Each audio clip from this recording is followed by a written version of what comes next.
waiting with balls on. You're so too much. Okay, I'll see you in a while. Hey, man. Hey, you gotta get out of here, man. Put down the phone. Put down your put down your guitar. Come on. Donna's coming over, man. Who? Donna, get out of here. Come on. Donna. You know, from the welfare office, Donna, with the chachapingos, man? So what? Well, she's coming over, man. I gotta clean up this place, so can you leave? I got nowhere to go. Well, go see a movie or something, man. There's no a biker movie or Gadgets Gaga Gets Gooey or something. Stop playing down at the drive-in or something. I don't have any bread. Well, I'll give you $1, man. Oh, shit, I don't got any bread either. Hey, man, just go take a walk or something for... His phone again. Oh, shit, she can't wait. Oh, so too much.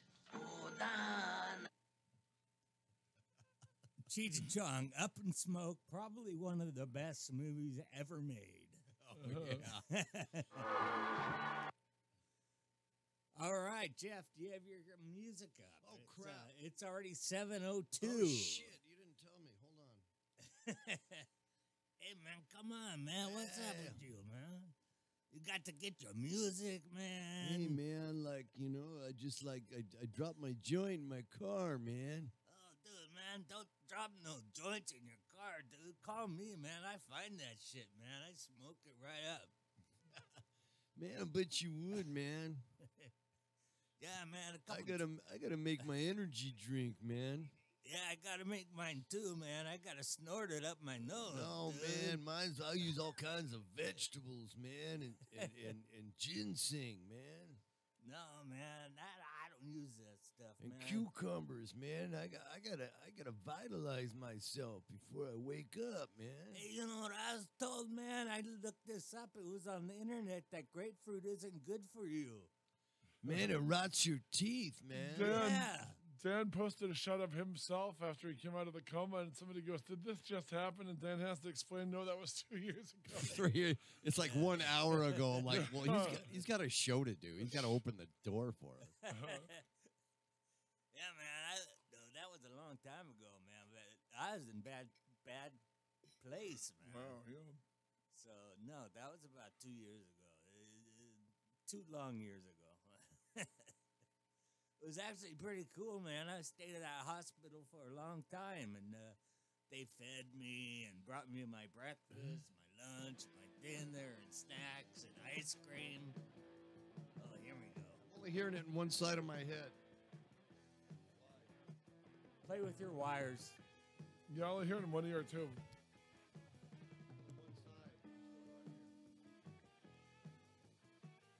Holy crap. Did you guys see the Jen Dangle picture? Hey, it's time for the Jeff Sargent Show. All right. I'm only getting half a stereo.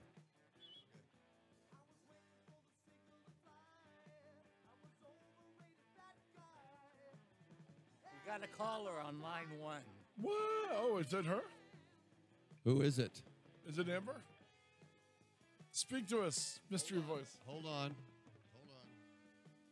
Welcome to the Jeff Sargent Show. It's, we didn't even get an intro yet. Hold on. It's the Jeff Sargent Show on Canuck Radio with our co-host, Jakey. Morning, gang. And Bagel Boy, Dan. Dan, the man, the producer, Dan, the behind bagel the man. window. We got a caller already? Hold on a second. Okay, what's going on here? Okay. Phone call. Hello? They left. Right. It was a dude. It wasn't her. Oh, thank God. 760. Yeah, she shouldn't be calling until 7:15. Yeah, it's a 760 number. Okay. It might have been the fourth amigo. Interesting. Been, The Quattro Amigo. Quattro, Cinco. He usually texts me before he calls. What? Da. Hey, welcome to the show. It's Wednesday, Patrick. What do you get off? Quit looking at those pictures of broken mouse watch. Hold on. The mountains. Go right to the mountains. The mountains. Oh my gosh. Yeah, we're looking at pictures of the mountains. Hey, Beavis. Hey, Beavis, I saw the mountain. That would be mountains. Shut up, Beavis. Wow. Yeah. This show is coming to you directly from 1991. Oh my God! It's 19. It's the We've traveled to 28 1991. degrees this morning. That's what it said on my phone. I don't know. It seemed a lot warmer when I picked you up this morning. But the snow was on the mountain, so it's a bit nippy for us. Yeah, it's halfway down the mountain. I think it's snowing at 4,000 feet. Jeff, check your phone. Oh, okay. Well, there's two of them. There's 626. Can you screen these calls and find out who they are first, please? Well, 626 might be Scotty Esman. Scott Esmond? Yes. Let's see. Scott Espen. Okay. Wait, the 626 left. Who's this? What's the other one? Oh, it was Steve Joyner. Okay. Hello, you're on the air. Hey, Pat and Jeff, it's Steve Joyner. How you doing? Morning, Stevie. How are you, sir? Good morning, Stevie. What'd you have for breakfast? Did you eat breakfast yet?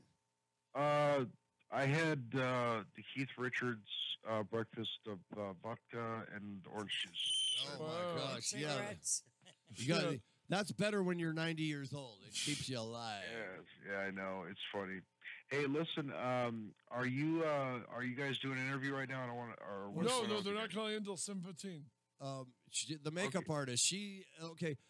626 number. Who's that? Answer the phone and find Okay, out. how do I do It's that? gotta be Hold Scott on. Esman.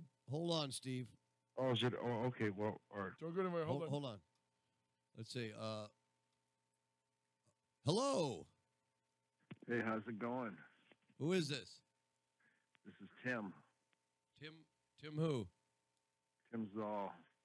Hey, Tim, what's the haps? Not much. Who's this? This is Pat J and my friend Jeff Sargent. Hey, what's going on? Is Dan there? Yeah. Yeah, I'm in the booth. Hang on. We got Steve Joyner on the other line. Wait, hold on. We got. Hey, Steve, can you hear us? Yeah. Can you hear me? Hold on. Hang on. We're calling. We had a guy on previously. Hold on. No worry. Hey, I'm back. You guys, I got disconnected. All right, Steve Joyner. We're trying to find Steve Joyner. I'm here. Can you hear me? Coming to the light. Okay. Oh, that's you, Steve? Yeah, I'm here. Oh, okay. Good. Steve's here. Tim's here. Tim. Hi, Tim. Steve, how are you? I'm pretty good. What are you guys up to this morning? Wait, hold on. Oh God, we're having. We're good. Oh, We're good, Steve Joyner. Very good. Okay. What time? So, what time is your interview with the makeup artist? She's calling at 7:15. Okay. I have a surprise guest for you afterwards. Oh, really? All right. That sounds good. Thank you. Question: how many of you, Dan and Pat, did you guys ever watch professional wrestling when you were kids? We sure did.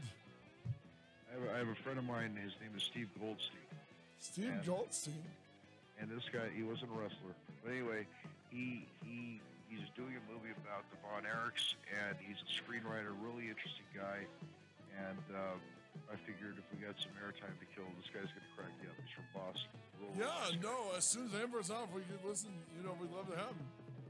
Okay, so I could call back with him. He's in Oklahoma right now, and I don't know. He never did anything horrible. Oh yeah, So- that's it. We don't want anyone in the show who did something horrible. That's No. He's funny. Imagine a Woody Allen type guy living in Oklahoma. That's Steve. So it's very, like just neurotic and funny, but yet really knowledgeable about wrestling. And I figured, and he wrote for wrestling. He knew a lot of professional wrestlers and so on. He's just really a really cool guy. And I didn't know if you guys were into wrestling because it is acting. And so I don't know if you guys are interested in it. I was in it was called ICW, International Wrestling, IWC, International Wrestling Council, in Riverside. It was a low budget one. It was Bill Anderson, School of Wrestling, and he was in WWE. And I went to that school. I did a few battle royals. I had a short wrestling career. Well, it's pretty cool though. I mean, this guy knew Piper. He knew a lot of great people, and So I don't want to step on your interview. So when you're the makeup artist woman, Yeah, no, we'll talk to you till Amber calls. Once Amber calls at 7:15, we're off to the races. But we can chat with. Don't put the wrestler on before then. But we can, you know what I mean? Yeah, our makeup artist is calling any minute now. yeah, no, I got that. And so I Yeah. was going to call like after or just okay. Tell you what, when your interview is done with her, have Dan like send me a message, Okay. we'd like that. That'd be fun. and then I'll call back with Mr. Goldstein. And you Yeah, guys no, can- we'd love to have anybody named Mr. Goldstein on the show.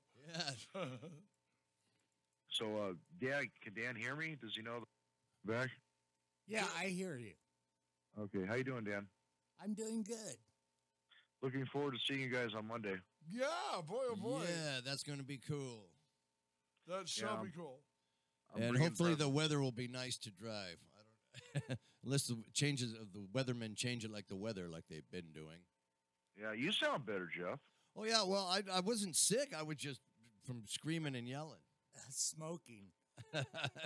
Screaming and yelling and smoking. Are you smoking again, Jeff? No, I don't know. I only smoke cigars from Pacific Wine Merchants Hey, and Cigar Exchange yum. There we go. in See, downtown that's- Upland. Where do you go when you want a fine cigar? So, listeners, We that's go how to the we lead Upland it- Wine that's how- Merchant. Oh, so good. So for the listeners, that's how we lead into a promo right there. You know, This a plug is- to the sponsors. Yeah. So, were you smoking? Well, no, I wasn't. But if I had to, I would be going to. You know, I mean, that's how we. And if Anyway, you don't wanna but, smoke and- cigars and, like me, there's a great bagel shop that gave us bagels this morning. We love you, Do Jamal. tell, Dan. Which bagel shop was it? New York Bagel Company in Ranch Cucamonga. New York Bagel and Rancho Cucamonga on Foothill and starts with an A. Archibald. Archibald. Foothill and Archibald in the Wow.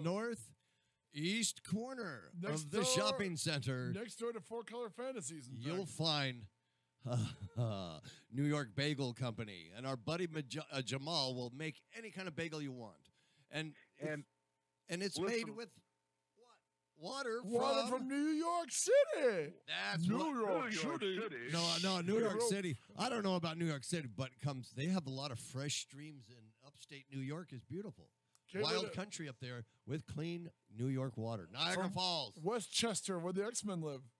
Westchester, where the X-Men live. Yes. Speaking of so let X-Men. me ask you guys a question real quick. Sure. So you and Dan and Pat, these are your sponsors, but unlike other sponsors on other radio shows, you guys actually eat there. You have the cigars. You actually know you can promote how good your sponsors are. Yes, you're because we actually- First experience hand. them. Yeah. Yeah. Yes, see. So that's a lesson to all the people out there who want to get in radio or get sponsors. Know your product, endorse it, Know it and love it, you know? know it and love it. It's not just a sponsor; it's a partnership. Oh, yeah. Yeah.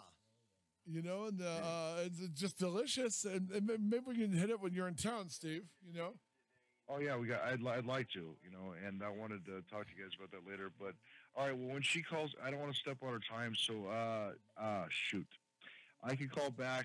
Well, how long are you? Is the interview? Well, we haven't talked to her yet, so we don't know. Yeah, we don't know. We're just waiting. But my guess is she'll be fun. We'll give her some time. Yeah, it might be around 7:30, so we still got. Oh, no, it might be even closer to 8. Oh yeah, it could be then. I mean, All right, well, I hope springs do eternal. you want me to call Steve real quick and just say hi real quick, or No, because she might call any minute, and I don't want to eat it. that's what I'm worried Yeah. about right Yeah, there. yeah. So, because if Steve calls, then we get into it with him. We have to ditch him to talk to her. So Yeah. I thought we'd do some small talk amongst the three of us, and then, you know, Yeah. you know, that way, you know what I mean? Wow. Did you know? Here's a little trivia for you guys and your Okay. listeners. Did you know that that 95% of the average lifetime of a car is it's just sitting there and not being driven? Yes. Is that crazy? Yeah. That's why my friend found, you always find somebody that comes up with a 62 Impala or a '72 Buick, and they go, "Oh, I bought it off some old lady. She only drove it up and down to the supermarket and back. It's only got 16,000 miles on it, and like, man, these are great. A lot of classic cars are found like that, Oh, man. yeah. If you find a car that was owned by an elderly person, buy it. That's all I'm going to say because it doesn't have a lot of miles on it and so on. But okay, here's an interesting question. Yes. Pat, Jeff, and Dan, you can answer. Each. My first car was a 1964 Ford Falcon. What was yours?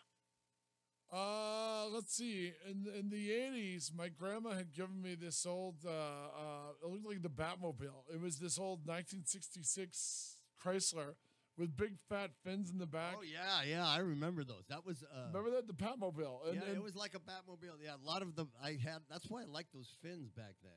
We had a Buick. I think it was a Buick LeSabre that had fins like that. And it was great, but it was hard to keep alive, especially in that. What happened? In the cold, probably, right? It was out here. I got it in California, and what the terrible thing that happened, you guys, is my father was an aerospace engineer at General Dynamics, and the father of one of his coworkers could fix my car every time, and he was a garage mechanic in Pomona in the late 80s, and somebody killed him in his garage. He got robbed one night, and they killed him in the garage, and there was nobody who could save the car after that. And I cracked the block, which I shouldn't have done. You're a block cracker. I am. And this guy who could save my car every time was gone. Is it? Oh, it looks like Amber's here. Hold on. All right. Okay. All right, my friend Amber's. Is Hello? it? Oh, anyway, yeah, man. If you found a classic car, let me know, and it has low miles on it. And all right, Steve, let's talk to our lovely guest, Amber C. Tellerico. Yeah. Oh, sorry, go ahead. Hi. And then Hi. Wow. Wow. Hi, Amber. Enter the studio of our mind, Enchantress. Yes. Enter the studio of our mind. Wow. Where are you right now? I'm actually currently in Santa Clarita. Santa Clarita. Okay, you wow. can get here in an hour. Get your butt over here right now. Start driving until you run out of ocean. And you should be here. Yes. By the way, I'll message Dan and call you guys back. So all right, Steve, join us. We'll talk Take to care, you. Amber. This is good. A pretty girl on a Wednesday. How There you great is go. that? Steve said hi to Amber C. Tellerico. The C is incredibly cute. All right, hey Amber, thanks for doing the show, baby. Hey, Yeah. you're Santa Clarita. Yes. Have you driven behind the Walmart in honor of Paul Walker? No, I don't think so. You got to do a burnout behind the local Walmart, Santa Clarita's only Walmart. You leave a giant whizzing skid mark in honor of Paul Walker, who died on that street. Oh, yeah? Oh yeah, you'll see all the votive Aw. candles and all the skid marks behind. He literally died in that street behind Walmart. With that Porsche, or was it a Ferrari? It was a Ferrari. It was a Ferrari. Yeah. I did a commercial last year in Santa Clarita, and my brother Donald took me down there, and we watched all these cars doing burnouts in his honor. Oh, my God. Are you at the Santa Clarita studios right now? Oh, no. I actually live up here. Oh, you do. So Yeah. you're right there up on the hill where the studios are. You're one of those Yes. misguided girls who try to tell people Magic Mountain's as good as Disneyland. It isn't. You're also up by Cal Arts, where Tim Burton went. Right, yes. Wow. So give us your superhero origin story, baby. Where are you from? How'd you get into makeup? Well, I'm actually from Indiana. Wow. Oh my Um, gosh, Hoosier. Indiana Yeah. again. Yes. A happy-go-lucky Hoosier. And yeah, I've been doing makeup for about 10 years, and my mom was actually a hairstylist, so I've kind of been around it my whole life.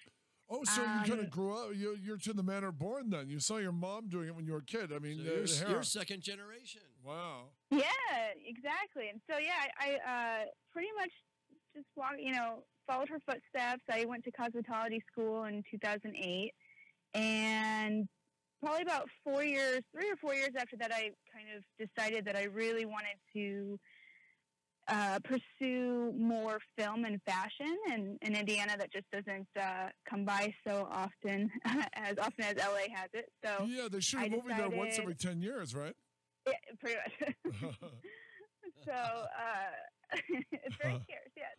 So I moved here in 2012 and pretty much haven't looked back. So good girl. You also appeared in the Alien Invasion movie, you did, right?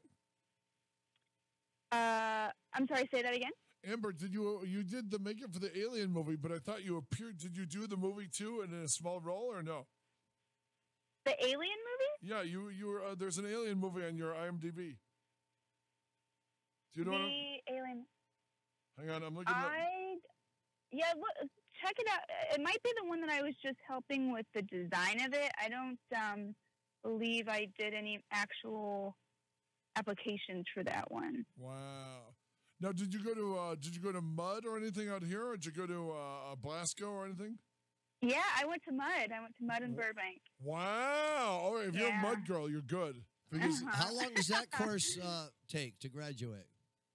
It depends on what you're doing. The longest one that they have is about 6 months, and I took just the multimedia one, which is about 4 months. Wow.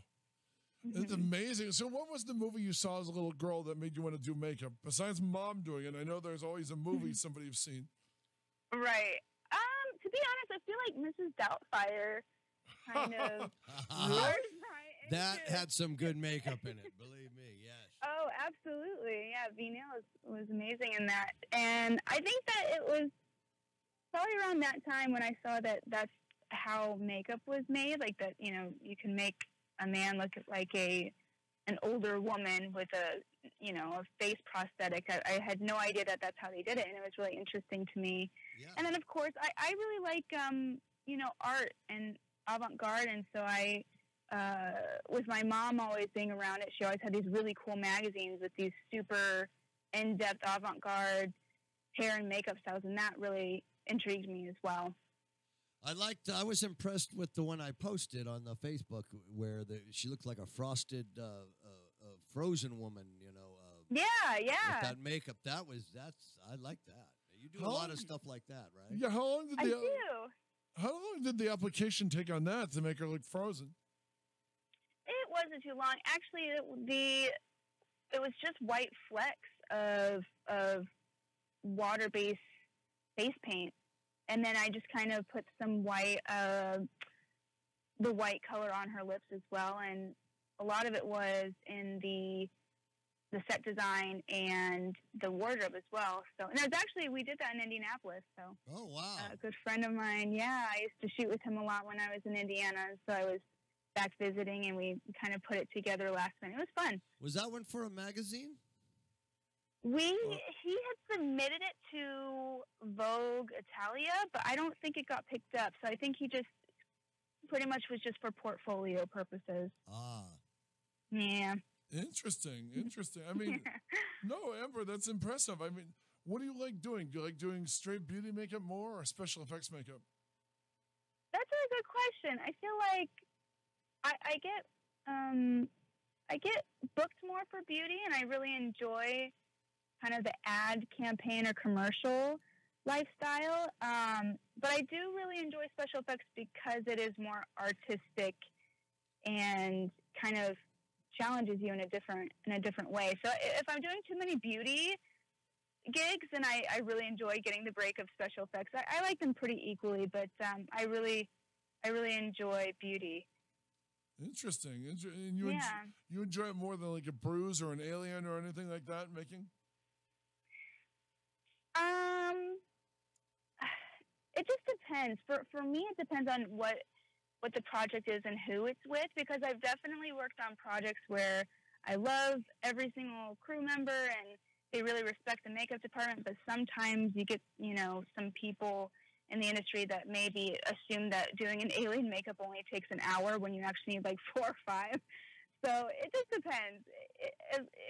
If I'm doing a really, in-depth special effects makeup, it's always really nice to get with a team of people that really understand and respect the makeup department to give you that time and give you that artistic freedom to be able to do your work properly. Interesting. You know, is that the problem that I always hear from makeup artists? You guys never get enough time. They never book or allot enough time when you're doing a really complicated makeup. Oh yeah, that's the case for a lot of situations. I mean, it's interesting because when you're on set, you have all the gear, you have all the equipment, all the training, and you never have enough time, right? Right.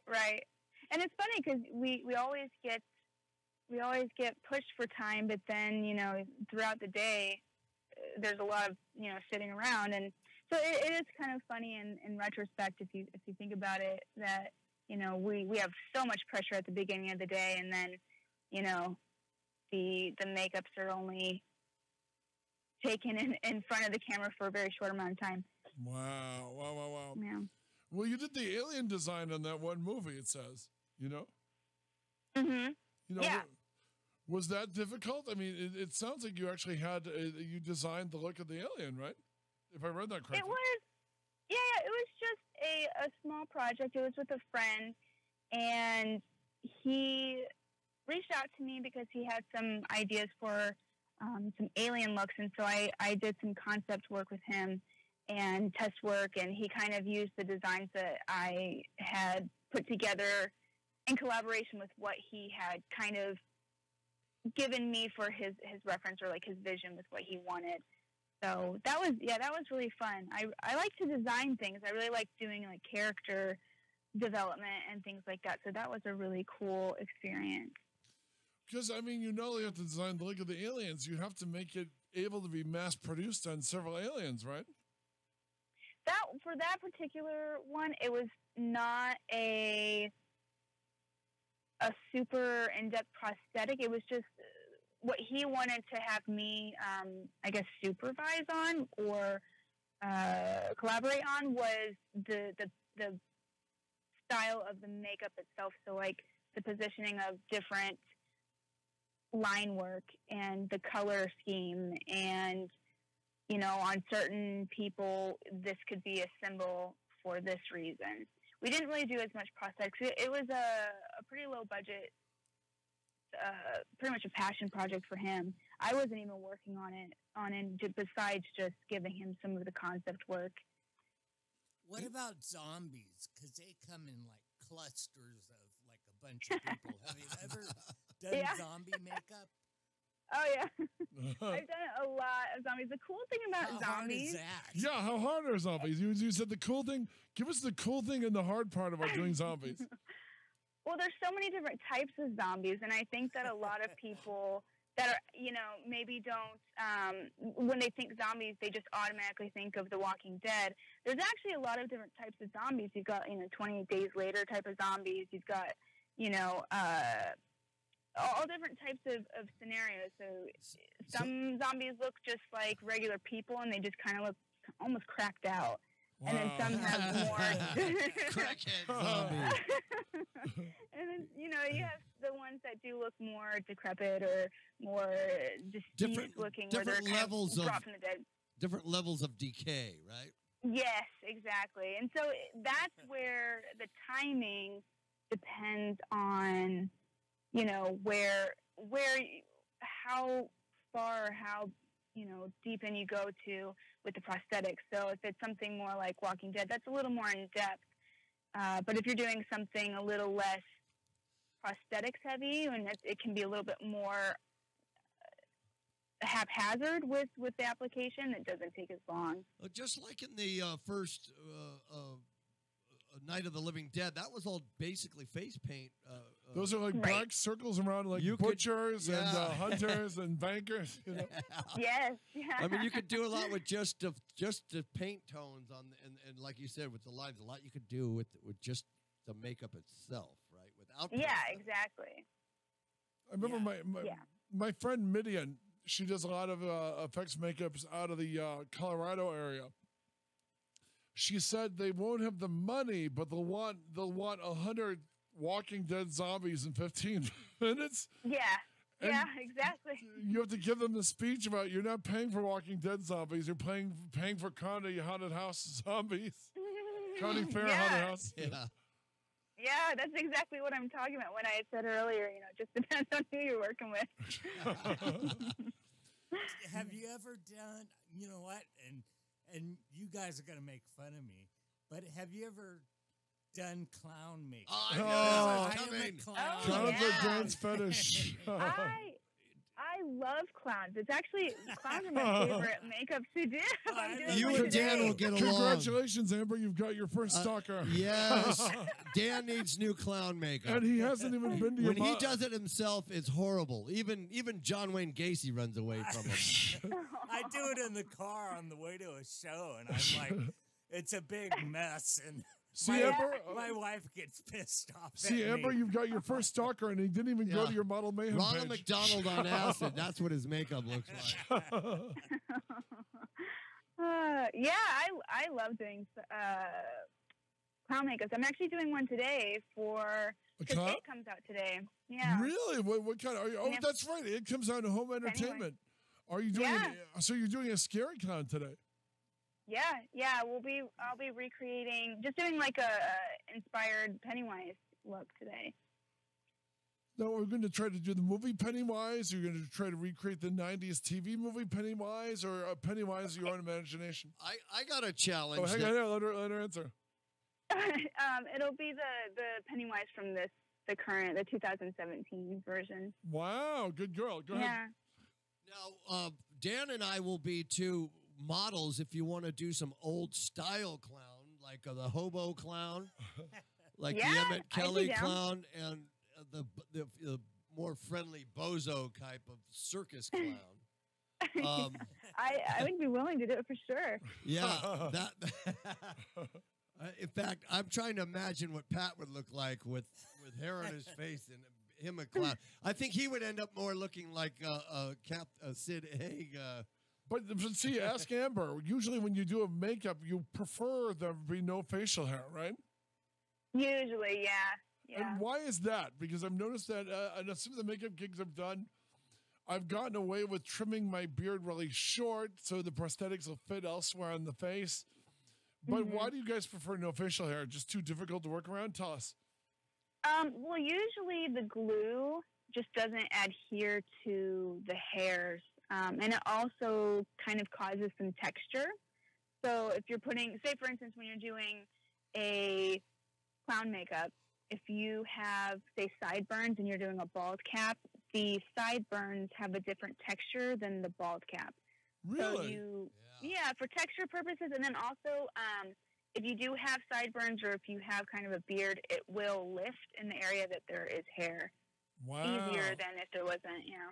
Yeah, I find it good to shave before show, and Mm-hmm. then I put baby powder all over my face, and then I apply the makeup, because when you're on stage and the lights and everything, your makeup starts to melt, and then you Oh, really yeah. look goofy. So, but if you put powder on you, and my friend Jay O'Donovan, who was another clown, First, who puts on the powder? put the powder on and then the makeup. Don't you have to powder after the makeup to get that shiny if you want to dull the so you don't have any glare or Powder or first wet? and then the makeup. I don't know. I Usually want to you- hear it from Amber. Usually you powder after. Really? Yeah. No, Yeah. why is that, Amber? Just so with powdering after, what that does is it absorbs any excess oils. So for whether it be, usually with special effects you powder. Sometimes if you want more of that kind of shiny feel, you can not powder. But also with regular straight makeups, powdering afterwards just makes it so that they look more matte and not quite, they don't look as shiny for after you powder them. So there's like different finish coats, whether you're doing film, still photography, or if it's going to be live appearance, right? Yeah. Oh, yeah. There's different approaches. So, obviously, you know, there's also different circumstances too. So, for instance, I worked on a film about heroin addicts, so I never powdered them because they were supposed to be sweaty. So, in that instance, I never powdered anybody. I just kind of, you know, if they were sweating, I would take, you know, a clean powder puff and just kind of wipe away any excess sweat. But with most of the times, I'd say, 75% of the time when you're working on a commercial or a TV show or a film, you want them to look matte and you want them to not look shiny, because on film it reads as sweat. And then with still photos, usually having that kind of glow, if you will, that shine, it's okay and it reads fine, as long as it's not too much shine, because then it, like I said, it can kind of translate into sweat, unless you're doing like a fitness shoot. And then for red carpet, using, some sort of illuminating, for especially more of the older women that tend to want to have more of a fresh face, youthful look. So yeah, there's different approaches, of course, with different situations, between the TV and film, and then photography, and then the red carpet. Yeah, that red carpet, because you got a lot of lighting and flashing going on. Oh yeah, yeah, totally. Yeah, and to be honest, you have to go. It's just like what you were saying before with being on stage. It's very similar to stage makeup because of those super high, super bright lights, because everything just fades out. Like the contouring that you did, that you feel like you just, put a ton on, it completely disappears. So red carpet is very different approach. And a lot of times when you're doing men's grooming for a red carpet, you tend to have to kind of bronze the guys up because they get washed out in those lights. Wow. So is that when you're doing when you're doing men's makeup or grooming on the red carpet, what are the things you're most worried about before you send each person out down the carpet? For me personally, this is a huge pet peeve of mine. I always make sure that their ears are not red and that their neck is not red. Wow. So just making sure everything's even. Look at it now. I'll tell you this now, and you'll probably start noticing a lot of people, a lot of guys on the red carpet will have red ears if the makeup artist didn't fade the makeup out onto their ears, because men typically have more redness on their ears and then kind of down the neck too. So that's always something that I notice. And so I always make sure that I do that for pretty much any event that I'm, doing men's grooming on.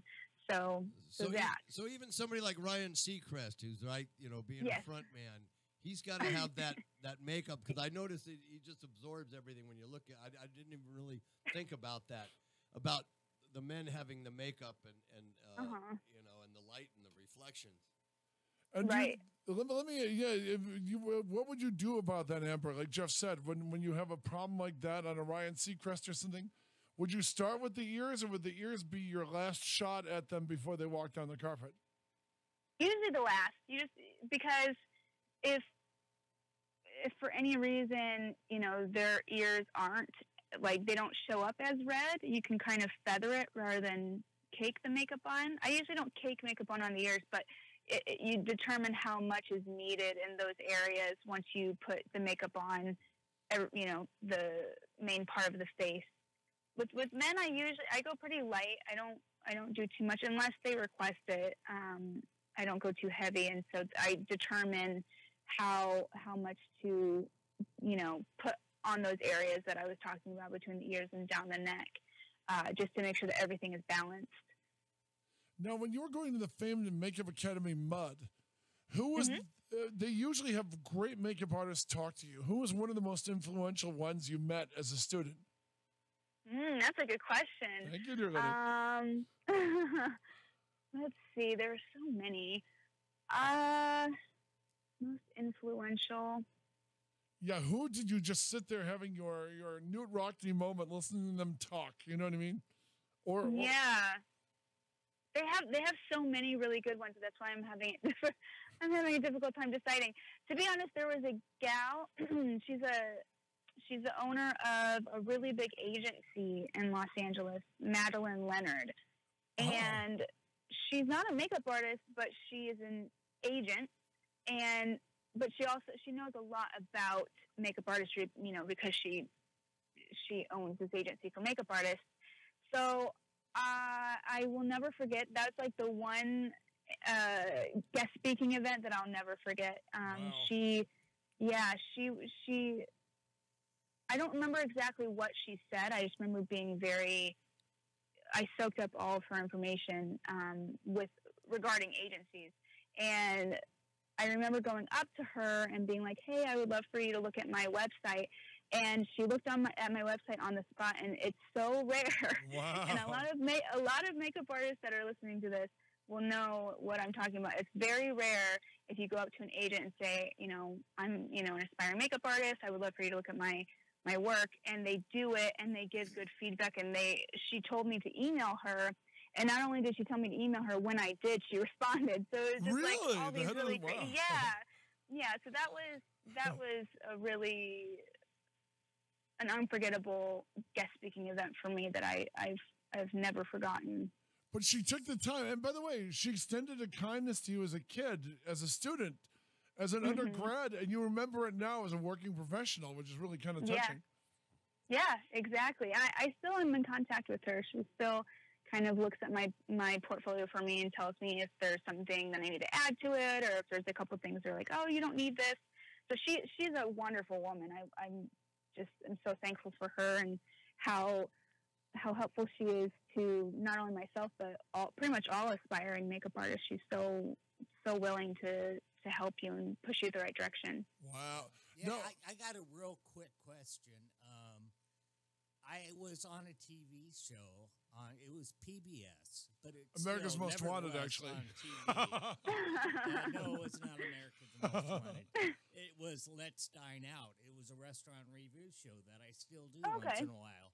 And the host is a little bit older than me, and he has liver spots, but he's so afraid because you have to present the food that you're eating, and he's so afraid of his liver spots, he just puts a little bit of powder on him. I mean, is that the best way to go, or is there anything else he can do about it?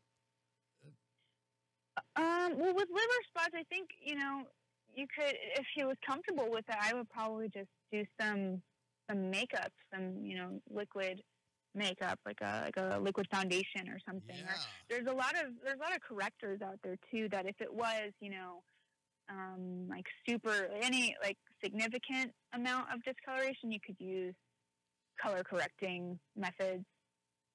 Yeah, I would definitely if they're presenting, if it's a food thing, yeah. I'm not going to eat liver and onions when I see liver spots on someone's face. That's really going to curb my appetite.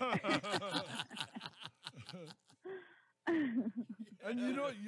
We got a bottle of liver spot remover cover up. Yeah, at a certain point, they'll probably just have the person drink the bottle. No, Amber, I was impressed to hear you name check the great V. Neal about a few minutes ago. Have you ever talked to her? Have you met her? I have. I've met her a few times. She was in my film, and I actually just did an event with her where Scott Essman interviewed The great Scott Essman, our mutual friend. Yeah. Yeah, and we did an event last month, or no, 2 months ago. Last month? Yeah, 2 months ago in November, and it was myself, V. Neal, Leonard Engelman, and Carly Herbert. Yeah, and so it was a really fun event. We basically just answered questions and talked about the industry and about the film, and just had like a little get together with some local makeup artists. It was really fun. Amber, are you doing IMATS this month? I will be going on Sunday. Ah, you're not going to go both days? I won't. I thought I was going to, because I actually work with Mud now at the school, and I thought that I was going to be working it, but they pretty much are all good to go with their staff, so basically I have the weekend off, which is nice. So I actually am booked on Saturday for a job. Wow. And then Sunday I'll be going, and there's a really big panel on Sunday that I'm excited about. It's a panel with a bunch of super influential women of the industry, and so I'll be going to that and getting in touch with people that I haven't seen in a while. And will it be like is the panel include Jill Ruckow or Erin McCash Kruger? I think Erin's going to be on. She's great. Casey is going to be on as well. Casey Mustin, and Carly Herbert's going to be on there. I can't think of anybody else off the top of my head. By the way, it's impressive. We can tell by the sound effects you were doing it off the top of your head. I like the. Yeah. Your mental IMDb is clicking away. Yeah. And now you Exactly, just I'm did trying a. to remember. Yeah, exactly. You did a makeup documentary, right? How to make it in Hollywood.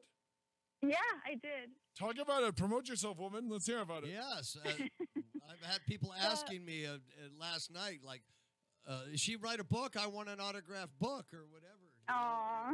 Are you doing just a film or a book too? I might do a book eventually. That is something that's on my bucket list. So we'll see. It's all in due time, I guess. So how did this all start? Yeah. Well, so in 2013, I was working for a gal in Beverly Hills, and I had a lot of downtime. And this was technically my 5th year in the industry, and Wow, I had thanks, yes, and I had just graduated MUD at that time, and so I had met a lot of really great makeup artists and all that stuff. And there was something that continually came up to me, was brought to my attention, really, was that a lot of makeup artists expected, once they stepped foot out of being in makeup school, that they were going to make, significant amounts of money, or they're going to get represented by an agency, or they'd be able to just kind of roll into the union. And because I had already been in the industry for, 5 years and done like ridiculous amounts of research, because I'm like a research freak, I knew, by talking to a bunch of highly respected makeup artists, that that's just not how it works. And you have to, put all your time in and get good networks, contacts and all that stuff. And so I decided at first I was going to actually write a book. That was my first initial idea. But then I thought to myself, because I'm just so ADD that I can't quite keep. So I was just like, that's out the door. I don't think I'd be able to have the discipline to write a book.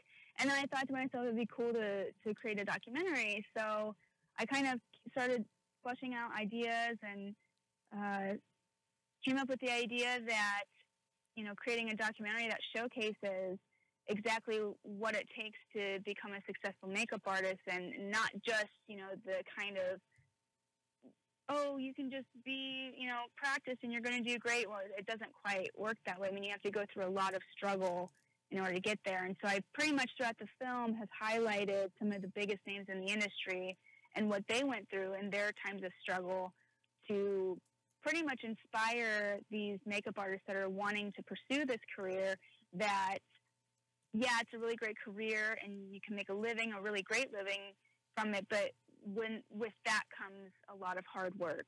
And that was kind of the purpose of the film. And it took about 4 years to film over time, and I had a really, really great crew behind me, and it released in this July 2017. So it's still rolling. Oh, so is it out, or are you still working on it? No, it's out. We had the official release, DVD release in July. Wow, so congratulations. It's been out yes, thank you. And was it exciting? Because one of the great things about doing interviews like that is it gives you a chance to talk to people who are doing what you do, but you can ask them the questions nobody asks them, Right, exactly. Yeah. It's funny you say that, because during our interviews, I think there was over 40 interviews that we conducted throughout the years, and 25 or 26, I can't remember exactly the count now, are award-winning makeup artists. And so because we were talking about, our industry, I feel like the makeup artists that truly are passionate about this industry, we all could sit here and talk about makeup for hours on end. And so I would tell the people, these makeup artists, yeah, it'll probably take approximately, 45 minutes between 15 minutes to set up, and then a 30-minute interview, and then, a quick 10 to, 15-minute wrap out. And we ended up staying there, some people we stayed for 3 hours. There was a couple that were 4 hours. Who was 4 hours? Who was? Yeah. Who did you get? Who was 4 hours? Those are probably the best stories. I believe it was Doug Jones. Wow. Yeah, I'm my almost God, positive. It was several hours with him because we had such a good time with interviewing him. He had so many great stories, and He's of course sweet he- as he hell, loves- too. I hope you got a hug. Oh, absolutely. A yes, Doug Jones yes. hug is just magical, isn't it? Yes. It is. Yes, I met him for the Fair. first time. Very tall. Oh, he's not that tall. He's just a magical dude that could just absorb the character with the makeup. And, Uh-huh.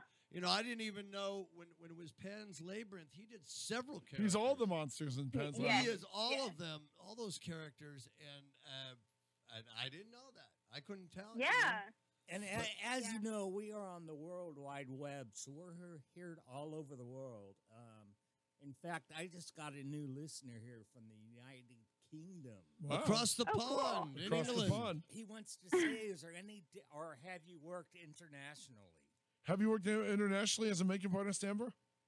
I have not yet, but I believe there's talk in March to go to Australia. Wow. But we'll see about that. It's nothing set in stone, but that is actually a goal of mine. I really want to travel, so but not yet. No, what did you ask Doug Jones? Because it's interesting to me that your makeup documentary, How to Make It in Hollywood, but you're talking to the Hollywood's foremost creature man, Doug Jones. You know? Yeah. Yeah, so there were a couple actors. It was Doug Jones and my really good friend David Dustmalton, and they're both actors that I felt would really support the film in the aspect of the actor's point of view.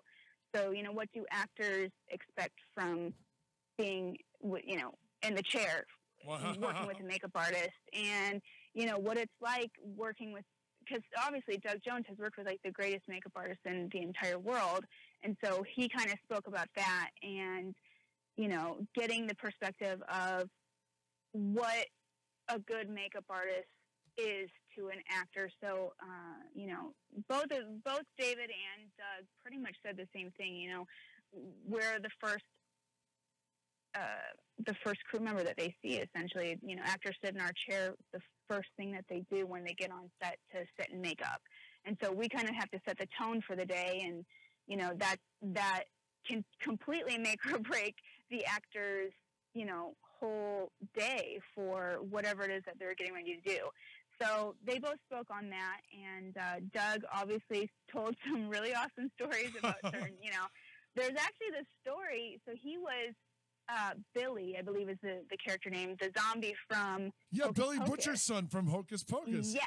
You're exactly Yes, right. and What did he say about that? And he told us this really great story of, you know, the scene where he comes from underneath the ground or whatever, and he tries to speak, but his mouth is Full of sewn shut. sewn And shut, yeah. and then he cuts it, and then the moths come out. Yes. Oh, wow. So he told us this story that was actually a whole like trinket in his mouth, and it was real live moth. Wow. And yeah, it was really cool. So he said that the first time that they did it, they had waited too long before they did the scene, and so the first round of moths didn't make it. Oh, I they guess, died or in they- his mouth. Died in his Wow. mouth. I That's don't know sad. that they died, but they like there was a lot of saliva, and they just couldn't fly. Oh, they Yeah. couldn't fly. Drown, yeah. Lack of oxygen. Yeah. Yep. So then they had, you know, they reset him, and pretty much he was just like, we got, you know, when we do this, we got to set it and then go. And so in that second time, I guess it was that the golden take. So they, you know, they went with that. So that was a really interesting, and he told us so many other stories too of, you know, Pan's Labyrinth when he was working on that. He told us about, you know, some of his first experiences working, you know, in some commercials and things like that. It was a great time. He gave us a lot of time, a lot more than we expected, and we were so appreciative of that because, you know, obviously he's a very busy man. Yeah, he's an amazing cat because he does everything. He also does normal acting on something like Green Arrow. but or an arrow. But I've interviewed him too, and just an amazingly generous cat. I mean, and he'll tell you great, really detailed stories too. You know. Yes. He's definitely a storyteller. But you also impressed me by mentioning David Desmalchian. I worked on him on a Funny or Die with him, and he does a lot of film producing as well. He produces his own stuff, and he knows so much about makeup effects in the industry and everything else. I was really entertained by him as well. Oh yeah, he is a wonderful human being. It's really so funny. When I worked with him, it was his first film that he produced and he wrote, called Animals. Is this the one that was shot in Detroit? This isn't the one he did in Detroit, is it? Not Detroit. This one was Chicago. Oh, okay. Go ahead. And he was. It's funny that he always portrays these kind of evil, these evil people, because he's like the sweetest person on Isn't this he? earth. Isn't Like, I mean, he's just like every day he'd come in, hi Amber, just like with the biggest smile on his face, and and it's just so funny that a lot of the characters that he gets called for are very sinister, almost like very interesting. He's such a great creep in Dark Knight as well. You know what I mean? Absolutely. Yeah. He really is. No, on the opposite, getting away from the Doug Joneses and the David Dalmatians, have you worked with any really terrible divas? I mean, is it hard to do the makeup on someone who really won't do makeup? Yeah. I've definitely worked with some people that are very specific and particular. So there's one person in particular I've worked with, and I won't say any names, but don't that's name pretty names. much the only person. She's the only person that really stands out, and she was a little older, so she knew her lighting, if that makes sense. So she was very right. She knows where she looks horrible. Yes, and she was very demanding, which I can respect that. Like that's awesome that she really knows exactly what will look good. But, after 12 hours of that, it was a little exhausting. But, I think that there have been, people that I've worked with. I can't pinpoint any right now, but that there's definitely girls that are really particular about their makeup. And say, for instance, the director or the photographer is telling me we want to go really light. We don't want that much makeup. And then, I do the makeup, and then the girl goes in the bathroom and does it completely different than what I was told. One of those. She'll redo your makeup in the bathroom, and then they'll after you and why it looks like crap. Right. Yeah. Exactly. So that's just that's the time where you just kind of have to tap the director on the shoulder and be like, hey, just so you know this happened. If you want to check it out, let me know if you want me to fix it. Yeah. Is that horrible when you see that? Because at first they're thinking, what did Amber do to our actress? Yeah. Yep. Well, something else that kind of is a little awkward at times is when you have, say, a really big day on set, and so, the AED sends a call sheet saying, please come camera ready. Wow. And people do come camera ready, which helps for time, but then they are completely mismatched on their color or their foundation. It's kind of awkward to be like, hey, this is not right. Let me fix this for you. So, but... No, but that's interesting, especially as a young, you're still a young, fresh, you're on your first 5 years in the industry. So when that sort of thing happens, how do you get the chutzpah to go up and tell them, hey, you look terrible? Well, I've been doing makeup since I moved here, so it's technically, I think I'm on my 10th year now. So I was doing makeup 5 years in Indiana, and then I've been this is my 6th year being here, so it's almost 11 total. But what was the question? How do you go up to somebody if you're working, somebody, especially a veteran whose work you're used to seeing in a lot of movies, how do you tell them that their makeup, if they did their foundation or something, it looks bad? How can you sweet talk them back into the chair, I usually don't say anything. I just kind of like, hey, I'm just going to touch you up really quick. And then I kind of, if it's really bad, then of course I just have to kind of, lightly and gently say, hey, there's just a little bit of sometimes I just pretend like I'm blaming it on the camera. Oh, smart. So that's not completely like, calling them out.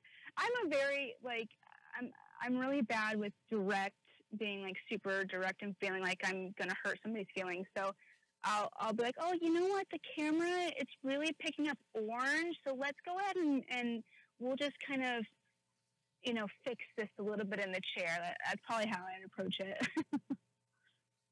And another thing, who are your other big fish in the documentary? Did you get Rick Baker or anyone? Oh, no, I was too scared to ask him. He's an intimidating one. I actually saw him on a red carpet event at the Guild Awards a couple years ago, and one of the people that I went to the red carpet event with was like, "Oh, there he is," and we're asking Matt. I'm like, "Yeah, no, no, I'm too scared." Plus, you don't want him to say no. Yeah, and it's just, I don't know. There's just something about him. He's so iconic and such a huge legend that it's like, I don't even know. I'm like already losing words over it just thinking about it, let alone actually doing it. So I heard your voice break with nervousness at the mere mention of the man's name. I know. So yeah, it's a little touchy for me, but oh, I'm sorry. A little touchy. No. Talk about who you got though. Mention some of the artists you got. I'm really curious. You mentioned the two actors. What makeup artists did you have on the show? So Erin Kruger McCash. I love her. Joel. She was a shop rat. She was a shop rat for Stan Winston. Did you know that? Yeah. Yep. She told us that in the interview. She was telling us some stories. It was great. She's awesome. She's such a kind person. Isn't she? Her stories about working on Leviathan are pretty damn hilarious. Mm-hmm. Yeah. She's great. And then let's see, Joel Harlow was in it. Wow, the guy who designed Tonto and the Lone Ranger. Yes. And Leonard Engelman, we interviewed him, and of course B. Neal. Wow. And let's see who else. I'm totally drawing a blank. Michael Key, we interviewed him. Wow. We interviewed Billy Bryan, Steve Johnson. Oh my God! How long were you with Steve Johnson, and how decadent did the stories get? Well, to be honest, it didn't take us that long with him. He was kind of down that day. He seemed a little like bummed out about something. I don't know, but he wasn't his usual self. I'll say that. He's ebullient, or he can be either ebullient or he can be incredibly dark. In the bottom of the coal mine at 3 a.m, kind of dark. Yeah. So he was very serious that day, and I've actually worked with him, and I know how he usually is when he's kind of like, in his really high spirited personality, and so that he wasn't quite with that particular day. But we did a second interview, and unfortunately that the sound, because we were outside, there were some things that happened. So they told them that it was too loud. Did you do it at the convention or something? We actually did it outside. We had this whole concept of us wanting to. There was this whole concept that we want to do his interview outside and kind of have it be more conversational. Right. And the audio equipment just kind of busted on us. Oh no! Yeah. And it was a really last minute idea, and so it was just too late in the game to like try to re-film it or anything like that, especially with how busy he is. So we just kind of nixed it and just kept his, because he still said a lot of really great things in his interview, like a lot of really great things. But so that was with Steve, and Steve Prouty is in it as well. Wow, you got Steve Prouty? Yeah, Steve Prouty. Oh my God, he's such a great guy. He was really fun. He was one actually that we stayed there for like 2 hours or something like that. Wow. And because he just had so many awesome and funny stories to tell with his experiences, and that was fun. And Sarah Tano, she's Lady Gaga's makeup artist. We interviewed her. Cool. And let's see who else. Trying to think of who else. I don't know why I'm totally blanking on this.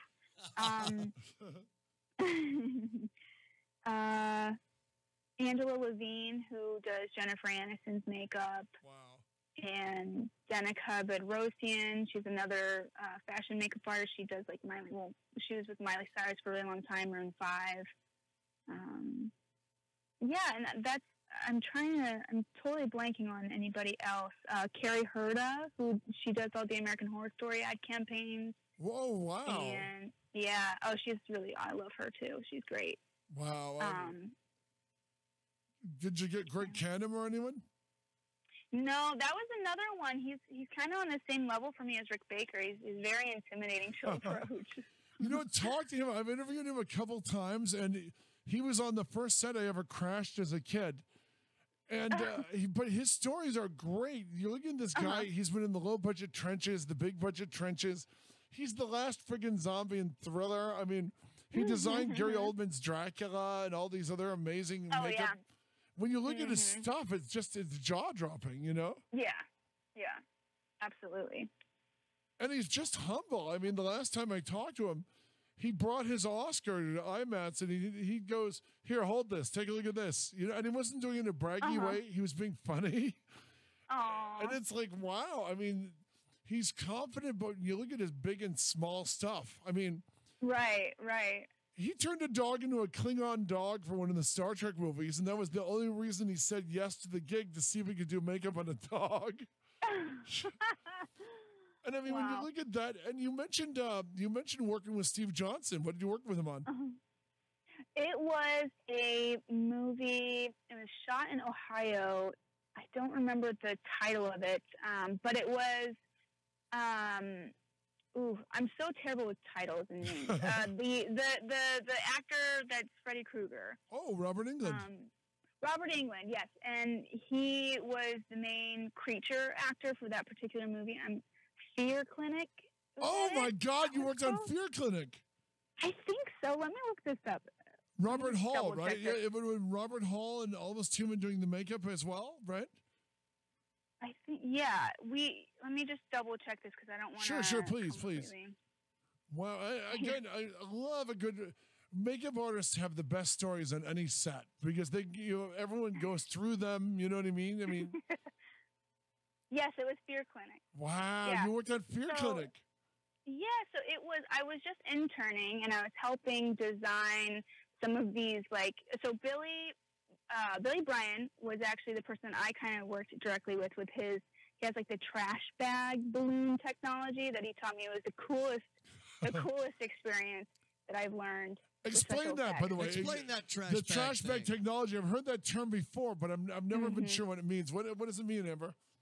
Yeah, so what you do is you take trash bags and you kind of, on a piece of, long, a piece of paper really, you just kind of create different designs, and you take a soldering tool and then you just kind of go along those lines, and you have to make sure, of course, that there's it's all connected, that the lines are all connected, that there's no potential holes, that when when you're finished soldering it, you take the two trash bags that are now fused together, you turn them inside out, and then it essentially becomes a balloon.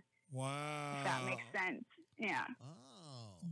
But to me, that's the best type of makeup story. I mean, one of the guys you worked with on Fear Clinic, Rob Hall from Almost Human.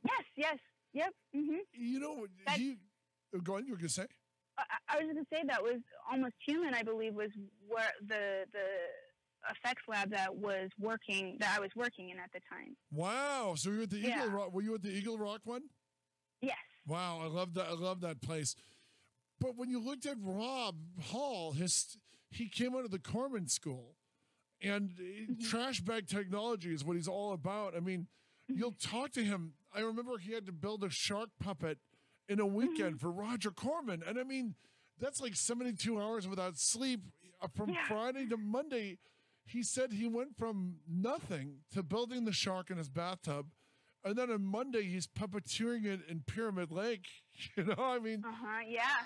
That's amazing stuff. What I love about you guys, Amber, with these ability, you can do the beauty makeup, you can do the monster makeup.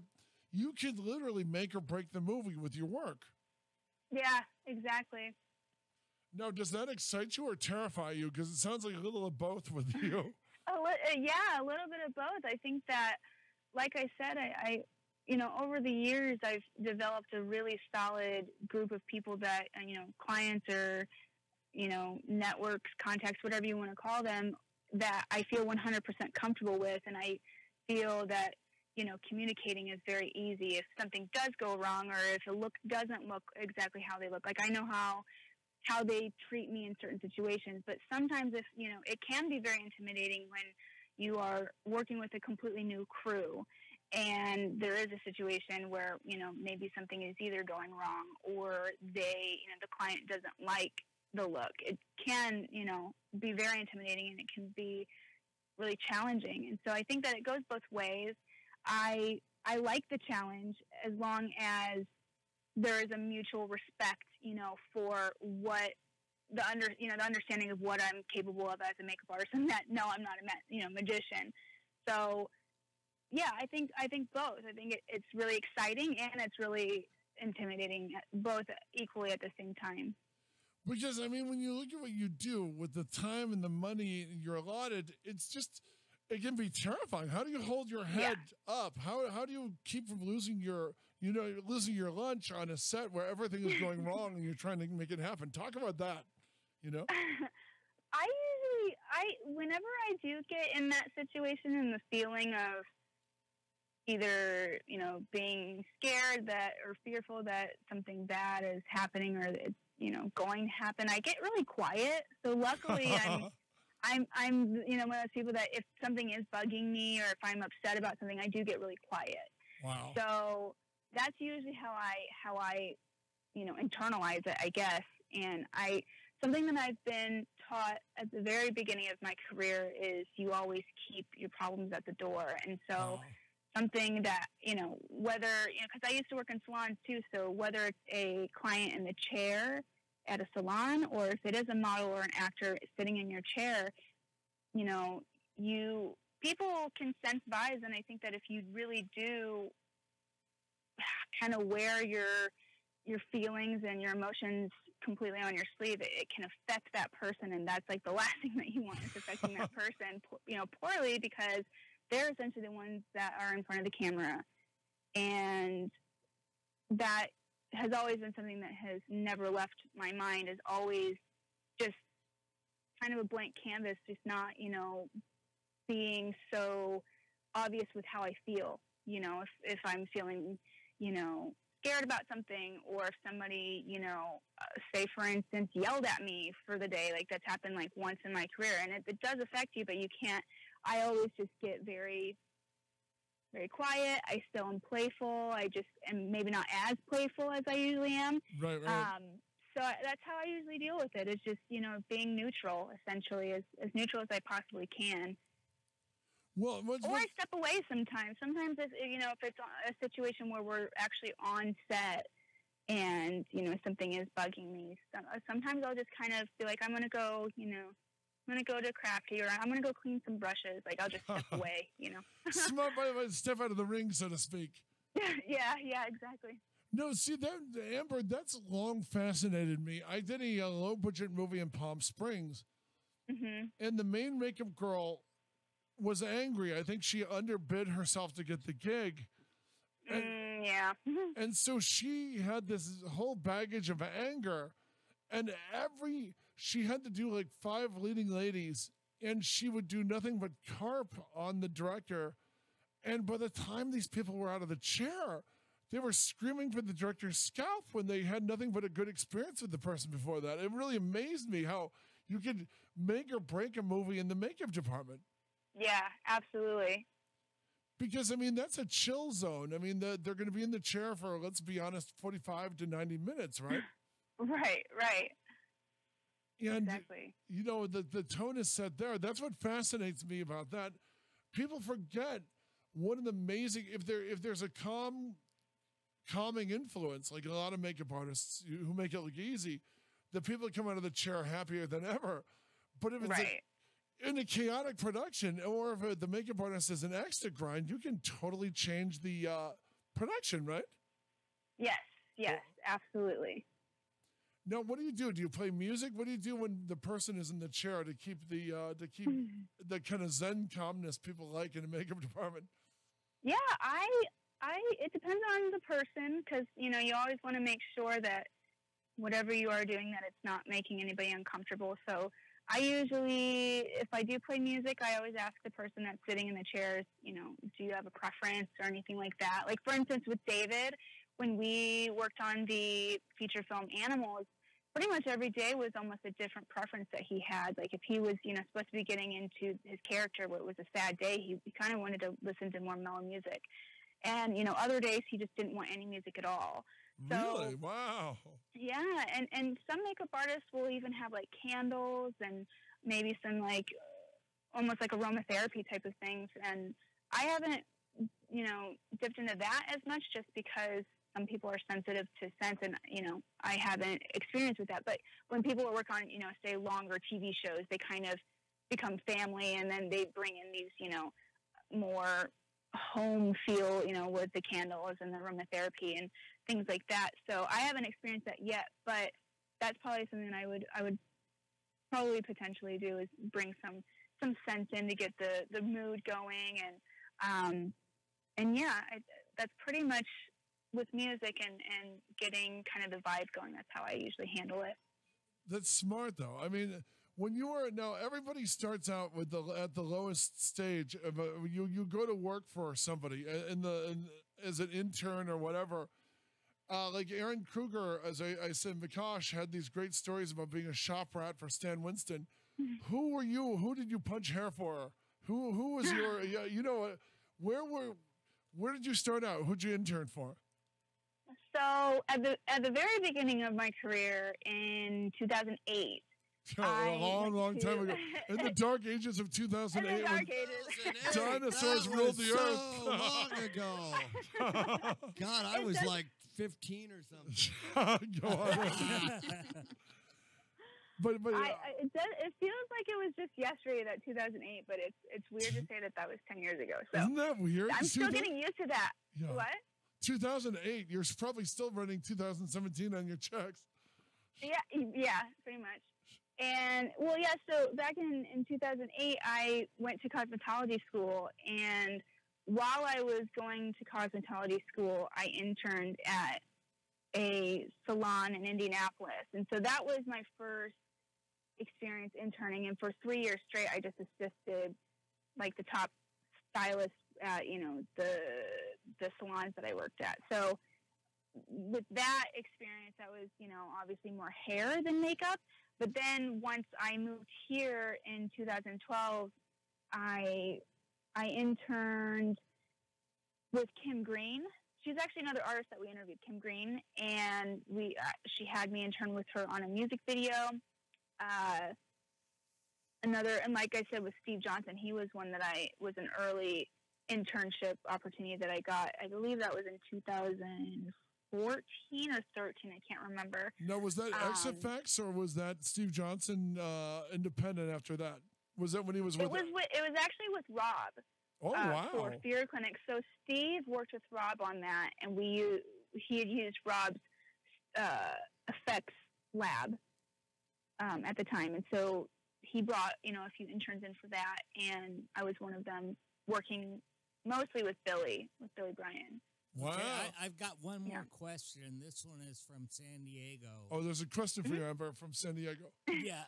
Did you go to a private college or did you go to a community college for your cosmetology degree? Before you went to Mud. Well, I went to Veda for cosmetology school, and that was in Indianapolis. And then for makeup, I went to Makeup Designery in Burbank. Okay. Wow. Now, when you worked at Almost Human, did they still have Frankenfish upstairs? Oh, I don't know. I never went upstairs. They had that. Rob Hall did this crazy sci-fi channel movie called Frankenfish, and the monster fish was amazing, but he kept the monster fish upstairs next to the fake dead horse. Did you ever see the dead horse? Maybe. I'm not. That's not ringing a bell, but I feel like I never went upstairs. Shame on But you. that sounds familiar, though. It sounds, maybe people were talking about it. Oh, yeah, no, because I was working with Steve, I was so intimidated. I was just like, I don't ever want to, like, do him wrong. So I don't want to go upstairs. But I mean, when you talk to, when working with Steve, you wanted a chance to pick his brain when you look at his stuff.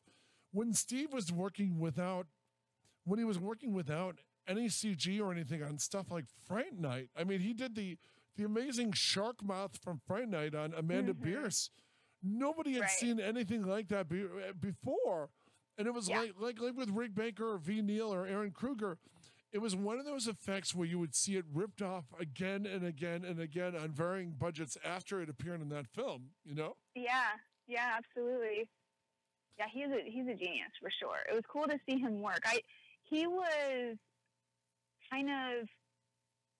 doing a lot of meetings with the production, so he wasn't in the studio as often as I had thought he would be. Because he was actually doing a lot of stuff too with Rob on that particular movie, and so that's why I was pretty much working with Billy the most on that. Wow. But now, was that freeing with the big bosses tied up? Did you have more chance to vamp, or was it basically you just wanted to make sure you got their approval? I pretty much I was intimidated at that point by Steve. I'm pretty like, Steve doesn't intimidate me as much anymore because he's really silly. So at that time, didn't know him the way that I do now. And so I wouldn't talk around him because I didn't want to say the wrong thing. I was very, very he probably thought I was like this shy little girl that was just kind of to herself. But now he knows me. Like we have really great conversations and we have a really great mutual respect for each other. So that's really cool that kind of relationship has blossomed from that experience and that job. And I love that he's like this amazingly smart, talented, decadent Tony Stark type, Uh-huh. Yeah, he is. Did you read his book? I did read his book. Sex and Drugs and Special Effects, I believe was the title, right? And rock and roll. Yep. And what did you take away from him? What was his main ethos for you after you worked with him?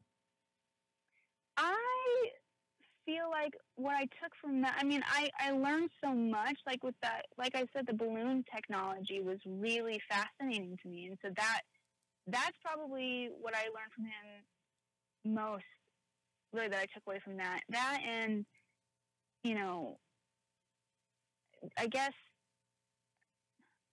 just how he works, like he's just, the way that he comes up with ideas is so fascinating. And I think that was something that I took from him too. Just not being scared to really push the envelope and also be super upfront with the clients that you're working with what's possible and, in a time frame that they're giving you. So I think that was something I really learned from that. Wow. And what was the hardest gig you've ever had? Hardest gig? I worked under Carrie Herda for the last 2 seasons of American Horror Story for their ad campaigns, and I would say that was pretty hard, just even as an additional makeup artist. So, because they just have so much going on for such a short period of time that the hours are very, very long, and the makeups involved are so, very effects heavy, and so that those last 2 seasons probably were the hardest, but probably my most favorite jobs that I've had. Wow.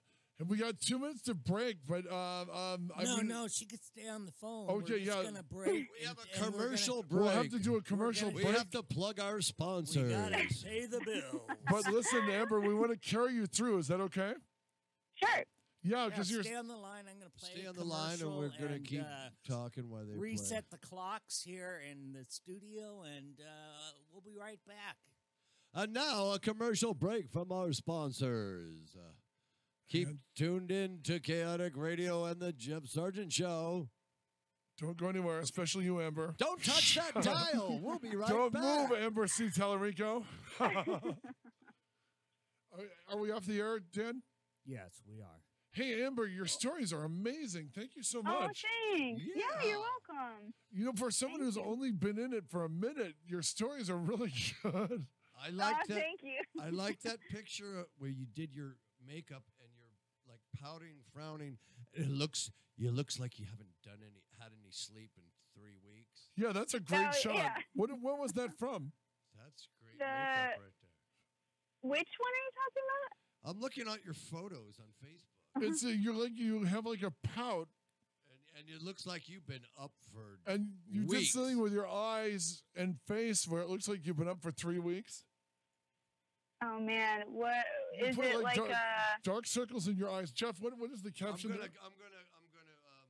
It's a I'm cute gonna as hell text picture, you but- right now on yeah. that. I'm gonna comment on that. Well, read the Wow. caption so she knows what shot we're talking about, though. What? I'm gonna text you. You'll be alerted. It says, It looks like you Yeah. painted dark circles, so if they're real, I'm even more impressed. okay. Okay, here we go. Okay, we're back on in 1. And we're back with the incredibly charming Amber C. Tallarico, maker of How to Make It in Hello. Hollywood and makeup artist in her own right. Amber, you were just telling us about doing the promos for American Horror Story.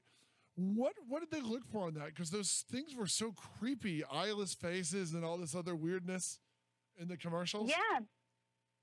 How did we do that? Is that what your question was? Yeah, I mean, was it weird not knowing when you went in what weird effed up makeup you were going to be doing on American Horror Story promos next? Yeah, kind of. What I did this past season was I was an additional makeup artist to do the clown. And Oh, so twisty. not twisty, it was so the promos that you saw where there was like dozens and dozens of clowns, Yes. those Uh-oh. were what the additional makeup artist did, and that was what we had. But the year before that, I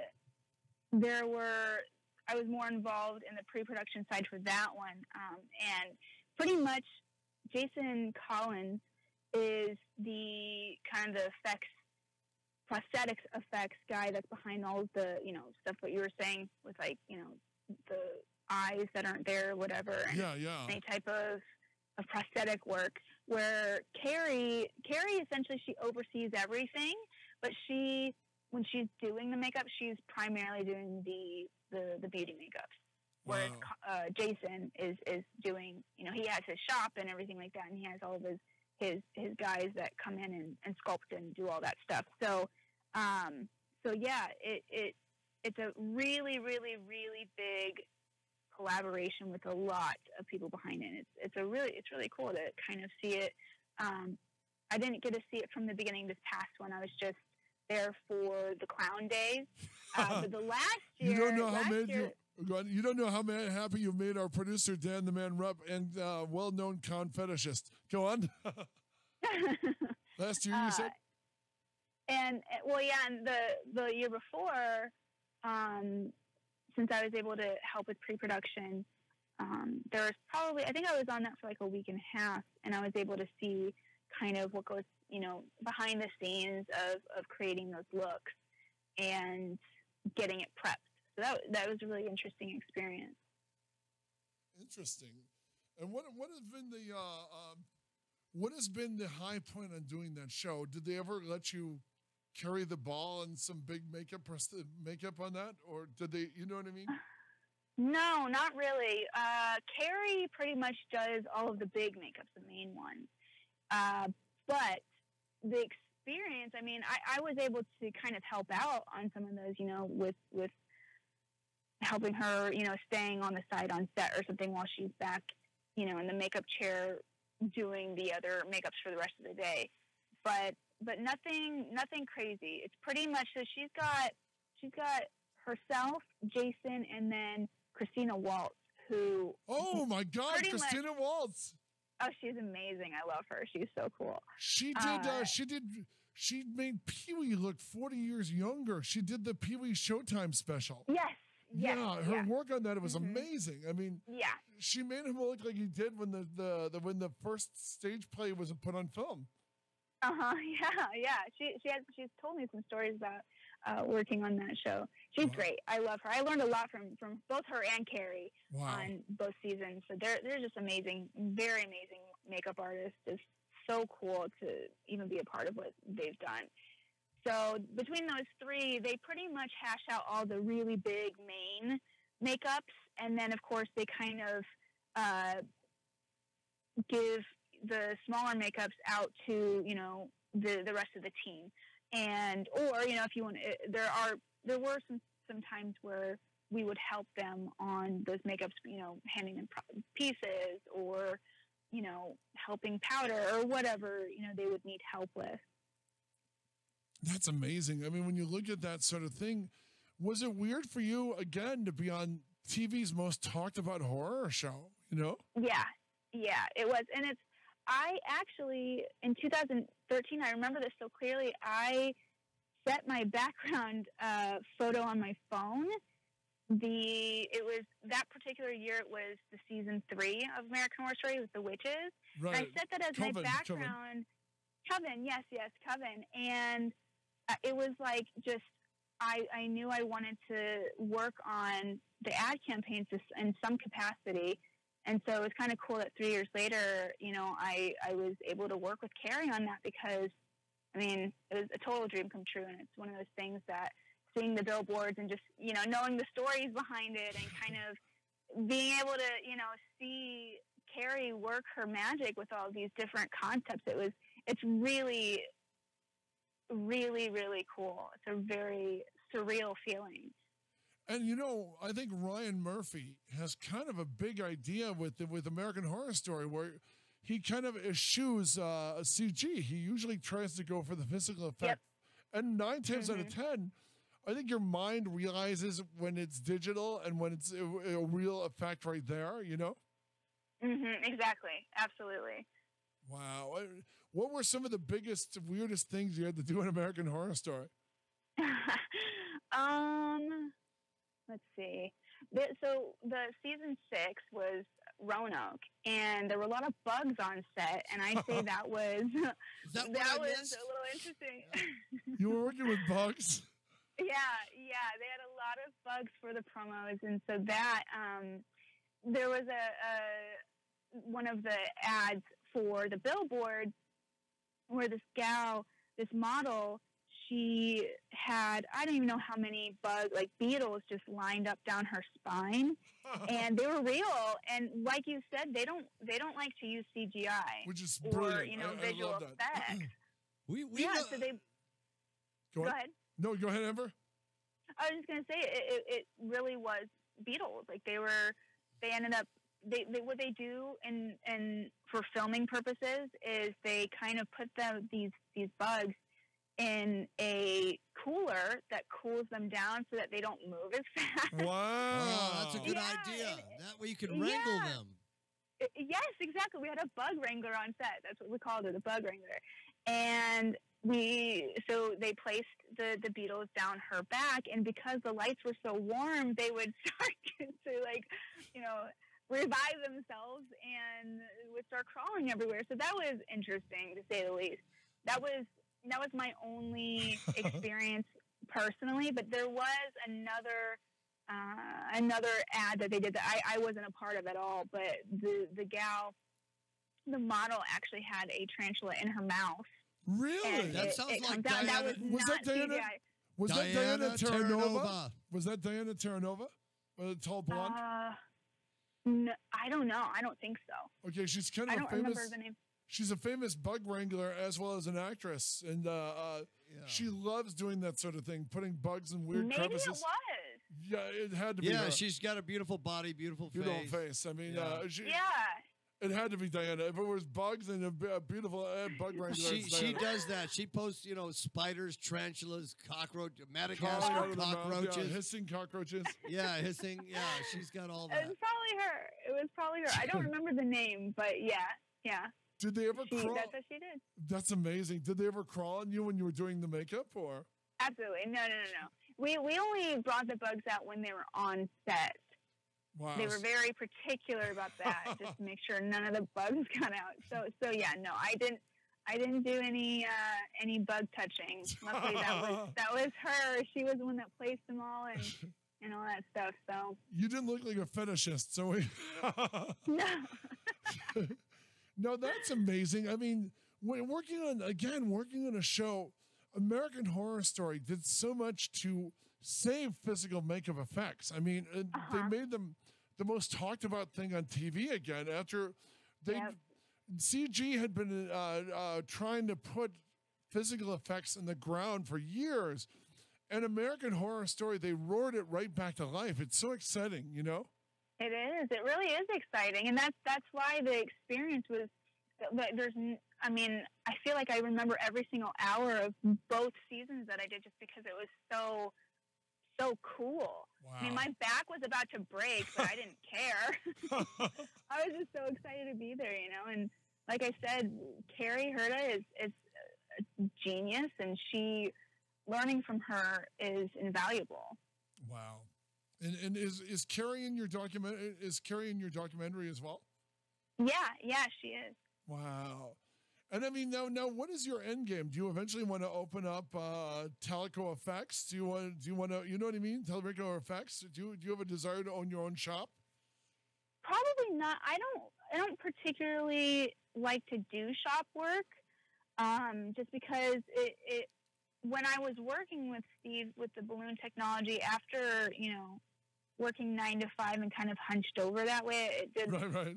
My back kind of wasn't really happy with that. So, not necessarily. I think where I see myself in the future, I would like to get in the union. That is a really big goal of mine. But right now, I think I'm just I really enjoy ad campaigns and commercials, and I think that's where the majority of my clients are, and the ones that I, like I was saying earlier, really trust and feel like 100% comfortable with being able to communicate with them and having that understanding of what is expected of the makeup department.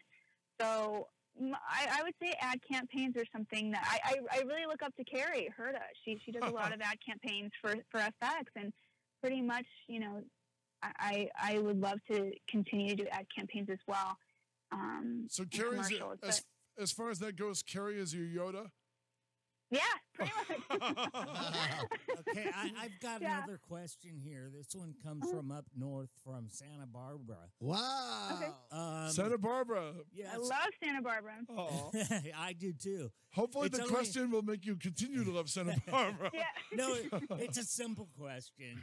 Are tattoos a burden on you? Are they a problem to doing makeup? How bad is it? Because they're very popular right now.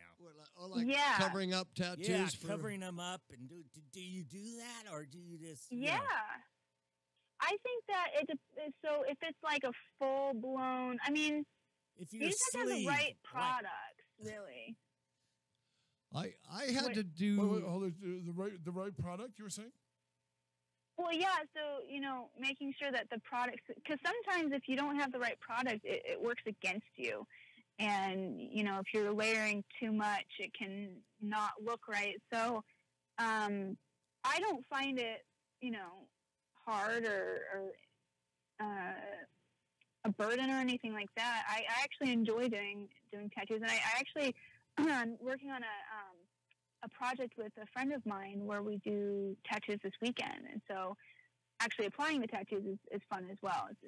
It's an interesting process. For both of them, you know, covering up tattoos and making tattoos for people. Which one takes longer? I would say covering them up, which takes longer. I had an experience. I used to be Emotep at Universal Studios. Oh, cool! And I had to go. What's that place on where Bob's? What's that street? Riverside Drive. Oh, Riverside Drive in Burbank. What's that makeup store there? Cinema Secrets. Yeah. I had to go there, and I had to get the cover-up, the opaque cover-up for my arms, you know. Oh, yeah. And sometimes the girls would try to match my tone, you know, and I put on that fake, they had to match. First of all, I had to use the... weren't you golden as Imhotep? I remember those Yes, pictures. I had to put the fake tan on. I had to put the fake tan. I put the the fake tan, then I cover Like up. every porn actress in the valley, Jeff had a fake tan. Because I'm there in a loincloth, you know. I'm Emotep. I'm nothing but naked. Like, So you know. he was Oh my naked God. with a sock. He had to add a And- sock. So I had to cover my shoulders up, but then I had a film camera. I didn't have a digital camera, and all the pictures of me, they came out like with blotches, you know, like paint. It Yeah. just looked like paint Yeah. on me. But I guess as far as looking at it live, you know, as you're going through the mummy maze, you couldn't Right, tell I had right. the makeup on. Yeah. But yeah, that was Lighting. I had to do that every day, Yeah. you know. Go on, Amber. Yeah. Lighting can make or break things like that too. There was actually a tattoo cover that I had to do on David Dustmalchin, and that in person, to me anyways, it didn't look right. But then on camera, the way that they lit it worked just fine. Wow. So I'm sure that was the case for you. Yeah, and it another was- thing it was- too is go ahead. Yeah, just a live versus film. My Yeah. purpose was for live, but I had photo ops. I never had my photo taken in so many times in a short Except when he period was of time. booked many, many times. I mean, thousands of pictures in one day, and I'm just going like, how many, people when they get their pictures back, because this was back in 2000, everybody's still using film cameras, 35 millimeter. Right. Yeah. The jail pictures are bad, when you're holding up the numbers. And, Jeff is so busy swearing he's not guilty. I've been photographed. Yeah, I'm so mad. hey, I've been there. You were saying, Amber, I'm sorry. These two reprobates are interrupting. You've never been to jail, right, Amber? So No, you're I have not. Good girl. So you're doing photos. You're doing where it doesn't look maybe that good in the studio live in front of you, but your purpose was to do the cover-ups for film, right? Yeah, For photos. yeah. Well, usually you do want it to, when you're standing with people that are looking at it and they can't tell it. That's, obviously the goal. But that particular, because I was rushed, unfortunately, we were really crunched on time. It didn't look the best, but because of lighting, it worked okay. So there was still a lot of like yellow in it or something like that. Yeah. And so the lighting that we had, it canceled that out. And so it didn't show up, but in a picture, it still showed up. But, as a makeup artist, it's your goal to, essentially you have to cancel out that pigment that you're covering first. Wow. And then you go in with the, kind of putting back some of that, the undertones of this, whatever skin tone you're matching, and then put the foundation. And typically you want to bring back that texture. So it is a process for sure. And using the right products, of course, will help. Actually, Kat Von D is a really great product for. I've done a lot of cover up with her line. Wow. But there's a lot of techniques. I mean, you can, as long as it's just a highly pigmented foundation, that's what helps you significantly in that process. So let me ask you a question, because my friend's a makeup artist Mm-hmm. as well, and she lives in Fullerton. But she did my son's wedding. She did my daughter-in-law. Was everyone cons? Well, what kind of Was clown it a makeup con is it? wedding? No, but do you humble yourself and just do regular makeup on people still, like weddings and stuff? Yeah. Yeah, I do headshots and I do weddings. I don't do weddings as often. If I do a wedding, it's usually because of either a personal friend or family member. There's been a couple times where I've gotten, my name is given to a bride, Oh, and no. it's because I have a very light hand, and so typically when you think, when makeup artists think bridal makeup, they think heavier, kind of a little bit more dramatic, more Right. airbrush. But that's, for me, that's not my approach for weddings. And so if I do get a call for a wedding, it's because I have, the bride is usually not used to wearing makeup, so they want someone that they can trust that's not going to go ham on their makeup. And so that when I do weddings, that's usually the type of bride that I work with. Yeah, cause weddings, when you're doing up a bride to get married, like my daughter-in-law, it's time consuming. And when she walked out, she looked amazingly beautiful. Oh yeah. And my friend was very nervous because Aw. my friend is tattooed, fully sleeved, and she was like, Dan, I hope she looks okay. I'm like, she looks gorgeous, man. And it took her like an hour to do it. So Yeah. Now tell us, Amber, as a makeup artist, what is Dan's bringing up an interesting part because you do beauty makeup, you've done effects makeup. What is your preference? What do you really love to do? I think that doing the beauty stuff. I think that's I'd say my asset as far as what I get hired to do is that very natural makeup.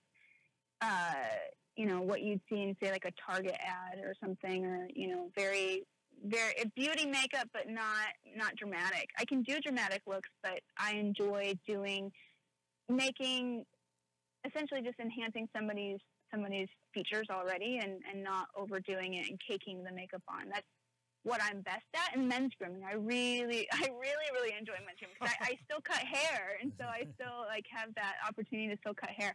So I really like men's grooming. Those two, and if effects is involved, I really do enjoy doing effects as long as everything is completely understood on both sides between the makeup department as well as the camera, the director and camera department and what have you. Wow.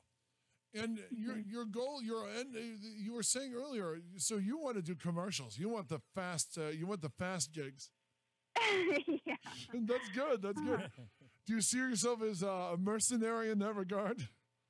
Yeah, I think that in a perfect world, if I had, I guess the dream gig or dream year or something, it would be, to continue to work with Carrie Herda. Wow. On, her ad campaigns. But I'm dying to work on a Vans ad campaign. I just love that whole aesthetic. I love the way that the models look.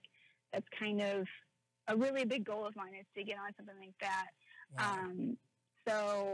But I think that, working with somebody like Aaron Kruger McCash, if there was, getting in the union is a whole other hour-long conversation. But if I ever do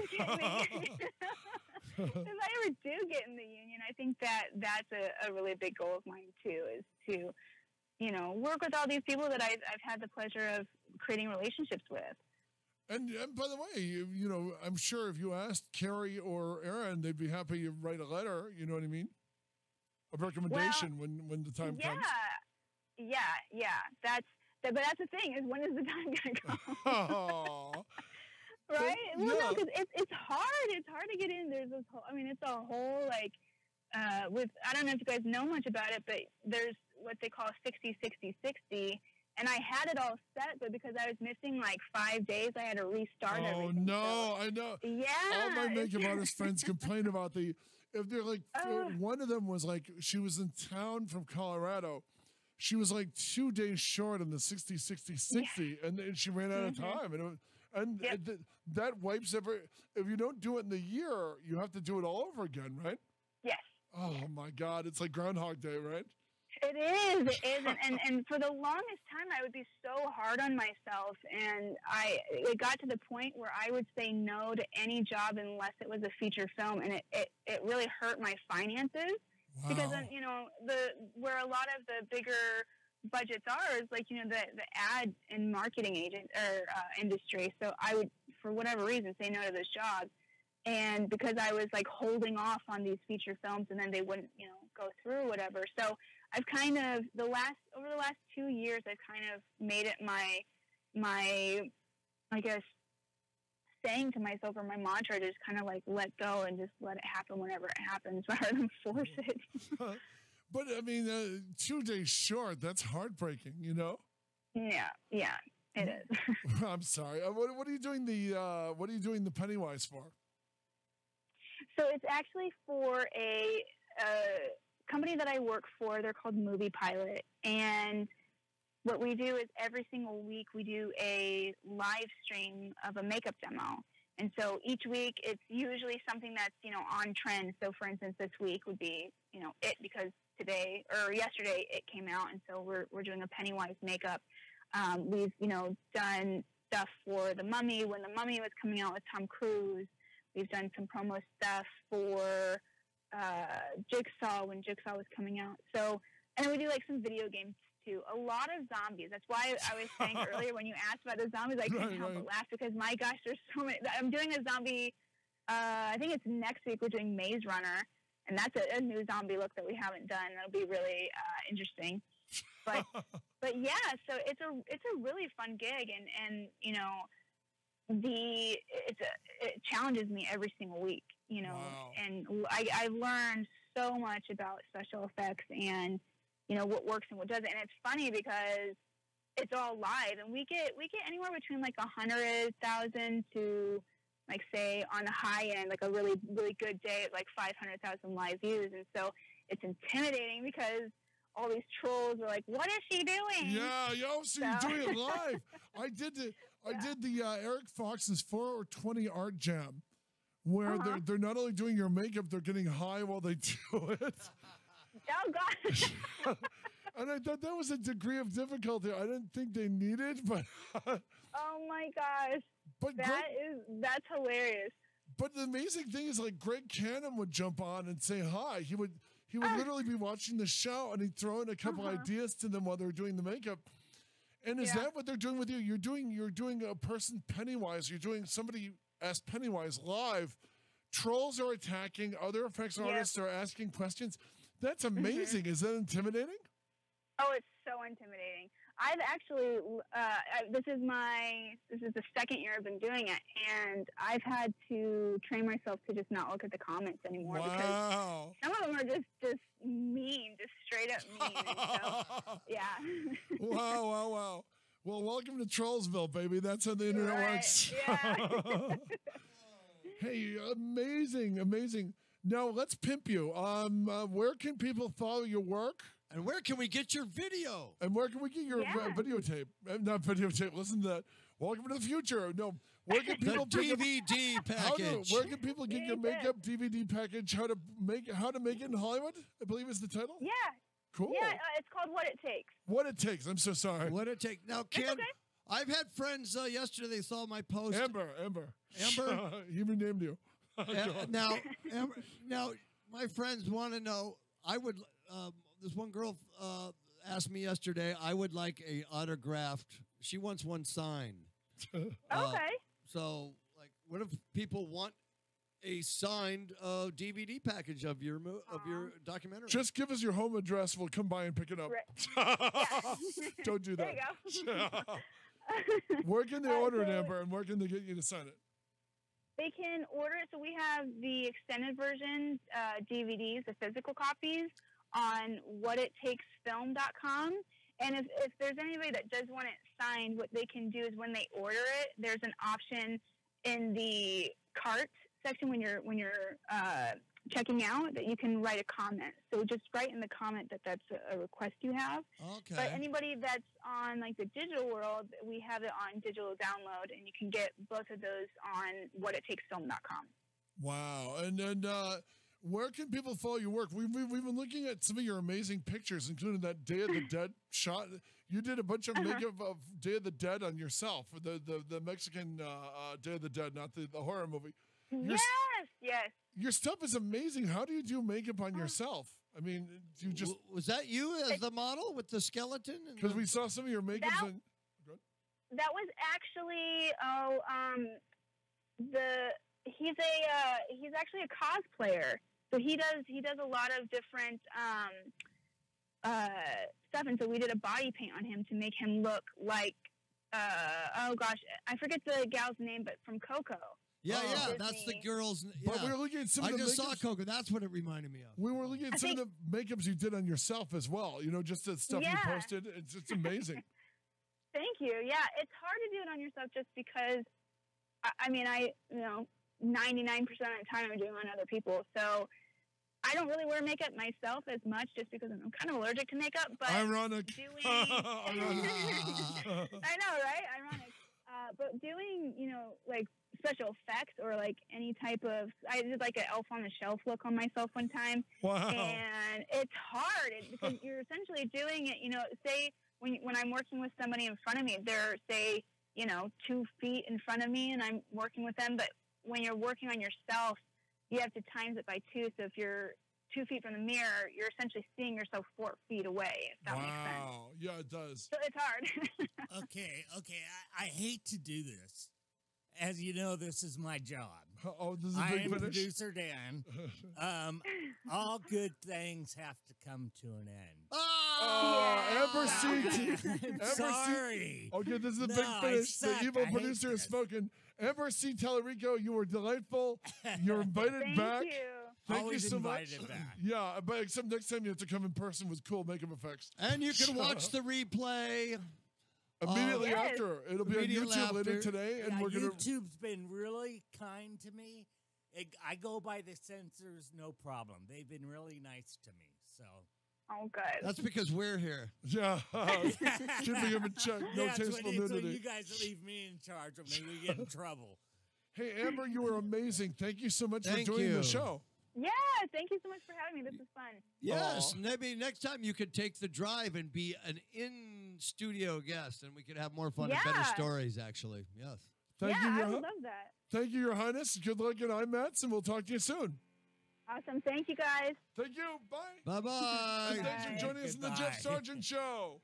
Dan the Man Rob, Jeff Sargent, and I, Pat Janky Jankowitz, thank you for your patronage. Stay tuned for the rerun of this amazing show.